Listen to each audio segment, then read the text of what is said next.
उपमुख्यमंत्री अजित पवार यांच्या विमान दुर्घटनेमध्ये झालेल्या मृत्यूनंतर अनेक गंभीर प्रश्न आता उपस्थित होत आहेत आणि या प्रकरणामध्ये नवनवे दावे आता केले जात आहेत। राष्ट्रवादी काँग्रेसचे आमदार अमोल मिटकरी यांनी या आधीच काही शंका उपस्थित केल्या, त्यांनी काही प्रश्न उपस्थित केले होते आणि आता अकोल्यामध्ये त्यांनी आणखी एक खळबळजनक दावा केलाय। घटनेच्या दिवशी संध्याकाळी 5 वाजता घटनास्थळी ते गेले असता तिथल्या सरपंचांनी धक्कादायक माहिती दिली।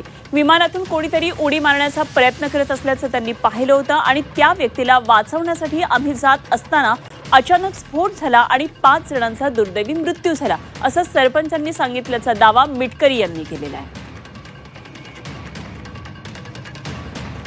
संध्याकाळी 5 वाजता अंत्यविधी आटोपल्यानंतर तो दिवस एकादशीचा होता, मला आठवतं।